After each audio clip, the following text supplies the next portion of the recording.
ऐसे मौके पर अमेरिका गया क्यों है? क्या इसकी वहाँ पे ऐसा काम है, ऐसा कौन सा धंधा करता है ये? क्योंकि इसको बुलाया तो वहाँ किसी ने नहीं है। सन 94 में देश में नेता विपक्ष से अटल बिहारी वाजपेयी और उनको नरसिंहा राव ने भारतीय प्रतिनिधि मंडल का नेतृत्व सौंपा था यूएन के अंदर पाकिस्तान के खिलाफ।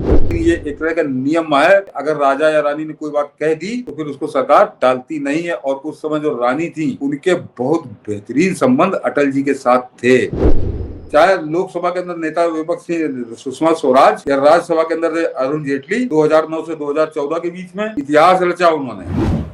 सर, पप्पू अपना फिर अमेरिकी यात्रा पे चला गया है। आज एक वीडियो जारी किया गया और ये दिखाया गया कि भाई निकल लिया है अमेरिका, और पूरा एकदम वो लफ्फू वाला जीन्स पहन करके एकदम से निकल लिया तेजी में, जैसे लौंडे लपारे चलते हैं ना, चल भाई अब चल, अब आप देखिए, ये देखिए। और अंकल सैम भी उसका है, पूरा वो गैंग है, पीछे खड़ा है, काला दाढ़ी को काला करके और बलवा को सफेदवा वैसे ही रख करके, एक नया जोकर की तरह वो पीछे खड़ा है। ये 4-5 लोग ये दिखाया जा रहा है कि भाई नायक आ गया है हमारा लोग। मगर ये ट्रंप के दौर का पहला विदेश यात्रा है। राहुल जब कभी विदेश जाते हैं तो पेट्रोल छिड़क कर जाते हैं। अभी वक़्फ़ के मामले में देश जल रहा है और ये देखिए पॉकेट में हाथ रख करके चल दिया भाई। इस यात्रा पर देश की पूरी नजर है। पहली बार 4 सीटेड राहुल गांधी की विदेश यात्रा है। 4 सीटेड राहुल गांधी की विदेश यात्रा। दूसरा मनीष जी आदमी नेता विपक्ष है और इस समय ये तो सबसे बड़ा एक तरह से झंडा बरदार बना हुआ वो वक्फ एक्ट के खिलाफ वाला जो मामला है और वो अदालत में चल रहा है। कांग्रेस के सारे वकील वहां जूझ रहे हैं। ये सारी बातें छोड़ दीजिए, ये गया क्यों है अमेरिका? ये सबसे खास बात यह है कि ये पार्टी कभी नहीं बताती ये ऐसे मौके पर अमेरिका गया क्यों है। इसकी क्या इसकी वहाँ पे ऐसा काम है, ऐसा कौन सा धंधा करता है ये? क्योंकि इसको बुलाया तो वहाँ किसी ने नहीं है, कोई पार्टी ने वहाँ पे। अब तो वहाँ ट्रंप बैठे हैं, ट्रंप को तो गरियाता था ये आदमी। तो निश्चित तौर पर दर्शक इसको समझे कि निश्चित तौर पर, क्योंकि बहुत बुरी तरह से मार खाए हैं ये लोग और अभी इसकी वो तारीख लगी हाई कोर्ट में जिसमें केंद्र सरकार को जवाब देना है इसकी नागरिकता को लेकर, उसमें इसके कपड़े फिर उतरने हैं। तो निश्चित तौर पर एक कोई नया प्लान बनाने गया है, कोई नई रकम लेने गया है वहां पर कि हिंदुस्तान में फिर से कोई गड़बड़ी पैदा की जाए। और खास करके जो खबर तो मनीष जी ये भी है कि शायद ये पन्नू से मुलाकात करने गया है खालिस्तानी आंदोलन को यहाँ पे खून खराबा कराने के लिए। हाँ, ये वहां, क्योंकि ये पहले मिलता रहा है आईएसआई के लोगों से मिलता रहा है, बड़े घोषित लोग थे, वो अजीत शाही से मिलता रहा है, जो वो तो हिंदुस्तानी कर, लेकिन वहां पे जो गुप्त मीटिंगें होती रही तो आईएसआई के लिए इसकी खबरें उड़ी है। तो अब की खबर यह है कि संभवतः ये पन्नू से भी मुलाकात वहां पे करेगा। और पन्नू को माने कि खालिस्तानी आंदोलन यहाँ पे पंजाब के अंदर खून खराबा होना। तो ये आदमी गया क्यों है, ये जरा कांग्रेस बताए। कांग्रेस को डर क्यों लगता है कि ऐसी कौन सी चोरी करने जाता है, चकारी करने जाता है, स्मगलिंग करने जाता है, क्या करने जाता है भाई कि जिसको बताने से शर्म आती है। और इसका एक उदाहरण देता हूँ, बिल्कुल उलट मनीष जी, कि ये नेता विपक्ष बना है, चुपचाप एकदम गया कि कोई जान ना पाए, ये किसी को मालूम नहीं था जाएगा। अचानक से वहां प्रकट हुआ, वो गंगाराम बढ़ई ने जो है अपनी उसको ट्वीट पे उसको डाला वीडियो, तब लोग जाने कि नहीं तो यहाँ किसी को मालूम ही नहीं था। अचानक ये बात किया वहां पे कि इस देश में नेता विपक्ष जब दौरा करता था तो इतिहास बनाता था, इतिहास। और याद नहीं होगा, ये तो कह देता हूँ सिगरेट फूक के फिर उसके बाद किस मूड में आ जाता है, इसने तो पढ़ा ही नहीं होगा कि सन 94 में देश में नेता विपक्ष से अटल बिहारी वाजपेयी और उनको नरसिंहा राव ने भारतीय प्रतिनिधि मंडल का नेतृत्व सौंपा था यूएन के अंदर पाकिस्तान के खिलाफ। दर्शकों ने देखा होगा, मैं देखे भूल गया निकालना वो फोटो कि सलमान खुर्शीद एकदम चिपका हुआ है अटल बिहारी वाजपेयी से, क्योंकि अटल जी ने उस यूएन के अंदर धज्जियां उड़ा दी थी पाकिस्तान की। तब भी पाकिस्तान बड़ा तब इस तरह का भिखारी कंगला नहीं हुआ करता था। उस समय का अमेरिका पूरा हाथ धरे हुए था उस पर, और उस समय अमेरिका के अंदर अटल जी ने धज्जी उड़ा दी थी पाकिस्तान की। पाकिस्तान को मुंह की खानी पड़ी थी उस सेशन में, और उसका इसीलिए नरसिंहा राव ने उसको सौंपा था अटल जी को, जाओ आप इसका नेतृत्व करोगे तो भारतीय प्रतिनिधि मंडल जाएगा।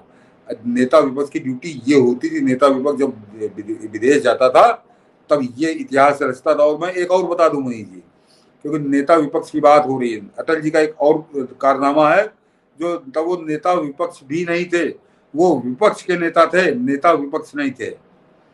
ये जगुआर विमान जिसका हम लोग बहुत सुनते हैं मनीष जी, उड़ने वाला, अब तो पुराना हो गया, अंग्रेजों ब्रिटेन से लिया गया था, और ये राहुल गांधी के बाप थे प्रधानमंत्री, जरा उठा के पढ़ेगा इतिहास।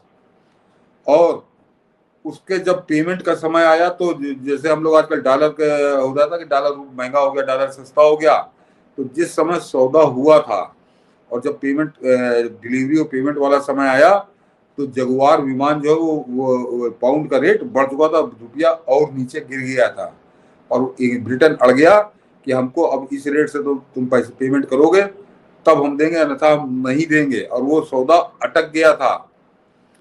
तो उस समय मनीष जी जो आपके रामनिवास मिर्धा, दो हुए हैं राजस्थान के कांग्रेसी नेता, एक नाथूराम मिर्धा हुए, एक रामनिवास मिर्धा हुए हैं। रामनिवास मिर्धा बहुत योग्य काबिल व्यक्ति थे, मंत्री भी थे सरकार में, मंत्री रहे वो। तो उन्होंने राजीव गांधी से कहा था कि इस सौदे को एक ही आदमी हिंदुस्तान में है जो करवा सकता है, और वो उसका नाम है अटल बिहारी वाजपेयी। तो अटल बिहारी वाजपेयी ने अपना दूत बनाकर इंग्लैंड भेजा था अटल बिहारी वाजपेयी को ये करने के लिए कि जिस समय सौदा हुआ उस समय जो रेट था उसी के आधार पर भारत पेमेंट करेगा।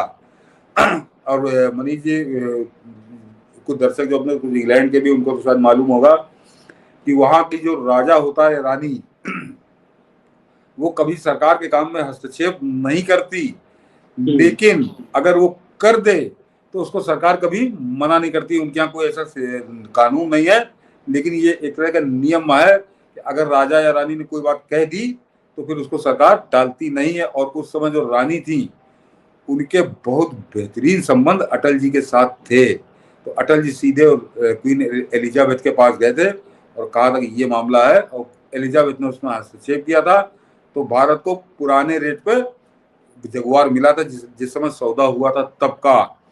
तो नेता विपक्ष मनीष जी इस तरह के देखे हैं हम लोगों ने, या हमारी पीढ़ी ने देखे हैं, इस तरह के लंपट नेता विपक्ष नहीं देखे हैं कि जब जाता है तो हिंदुस्तान में उपद्रव होता है। तो ये तो कांग्रेस का मुंह काला है, और इस देश में नेता विपक्ष की बड़ी लंबी मनीष जी परंपरा रही है।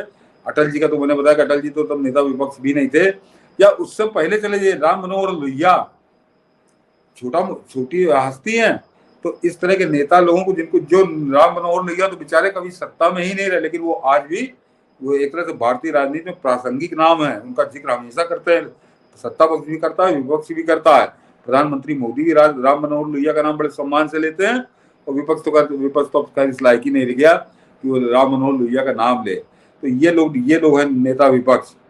और आज ये आदमी बैठ के उस गरिमा को खत्म कर रहा है, उस कुर्सी के खत्म कर रहा है, उस कुर्सी के कद को खत्म कर रहा है। और अब ये अमेरिका जाके किस साजिश के तहत गया है, और जो खबर है कि पन्नू से मुलाकात होगी, इसकी गुप्त मुलाकात होगी, वो गंगाराम बढ़ई ने कुछ इंतजाम किया है, तो ये और ज्यादा खतरनाक काम है। और मेरे ख्याल से सरकार इस पर ध्यान रखेगी, सरकार इस पर डंडा चलाएगी, अन्यथा कांग्रेस, अन्यथा अगर मान लीजिए सारी बातें गलत हैं, सारी बातें अफवाहें हैं, तो मल्लिकार्जुन खड़गे जो पार्टी का राष्ट्रीय अध्यक्ष है उसको आकर प्रेस कॉन्फ्रेंस करनी चाहिए और ये बताना चाहिए देश को कि नेता विपक्ष अमेरिका क्यों गया है, किस एजेंडे से गया है, किससे मुलाकात करेगा, किससे मुलाकात नहीं करेगा, और कब वापस आएगा। ये नहीं करेगा मनीष जी खड़गे, क्योंकि खड़गे की औकात नहीं है कि उस यात्रा का सही एजेंडा बता दे। नहीं, आमतौर पे जैसे आपने गिनाया, चाहे वो अटल जी का हो, चाहे वो जिस पूरे डॉक्टर लोहिया का मामला हो, जब विपक्ष के नेता होते हैं तो ऐसे ऐसे नेता के उदाहरण हैं। कई सामान्य भी रहे हैं जो जाते हैं, उतनी गरिमापूर्ण उनका इतिहास नहीं है डॉक्टर लोहिया जैसे, चाहे अटल जी जैसे, लेकिन इतना खराब भी किसी विपक्ष का नहीं है। नहीं, जब वो बाहर विदेश जाएगा तो देश के अंदर दंगा हो जाएगा, कुछ ना कुछ। हमेशा अंदेशा क्यों रहता है कि जब ये राहुल बाहर गए तो कुछ ना कुछ देश में गड़बड़ होगा, ऐसा क्यों? मैं याद दिलाता हूँ वो तो छोड़ दीजिए कि अटल जी और लोहिया तो बहुत महान नेताओं में आ गए। मैं उनसे छोटा कदी कह लीजिए, चाहे लोकसभा के अंदर नेता विपक्ष सुषमा स्वराज, या राज्यसभा के अंदर अरुण जेटली, 2009 से 2014 के बीच में इतिहास रचा उन्होंने, और उनका एक भी शब्द एक भी सेंटेंस ऐसा नहीं है जो भारत के खिलाफ जाए, जो भारत की सेना के खिलाफ जाए, भारत की सुरक्षा के खिलाफ जाए। भारत को उन्होंने कभी भारत को नहीं कोसा। ये आदमी सिर्फ भारत को कोसने के अलावा कोई दूसरा धंधा नहीं है इसके पास। ये पाकिस्तान के लिखे भाषण पढ़ता है, चीन के लिखे भाषण पढ़ता है, कि अमेरिका के लिखे भाषण पढ़ता है। भगवान जाने इसका कौन इसका मास्टर बैठा है जो उसको लिख के भाषण देता है। सुषमा स्वराज 5 साल रही हैं, अरुण जेटली 5 साल रहे राज्यसभा में, नेता विपक्ष रहे हैं, लेकिन उनको लोग याद करते हैं उस कार्यकाल के लिए। ये इसकी तरह दलाल नहीं था वो कि विदेशी ताकतों के दलाल हों वो लोग।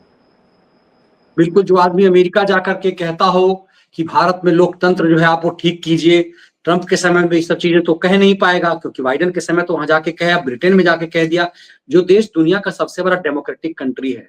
मतलब एशिया में एकमात्र हम हैं, जापान को छोड़ करके, जापान तो छोटा सा राज्य देश है, जो लगातार लोकतंत्र को जीवंत बनाए हुए हैं। उसके बाद भी भारत के लोकतंत्र की शिकायत कि भारत को में सरकार पर कंट्रोल कीजिए, जो जो काम बांग्लादेश के लिए अमेरिका ने किया।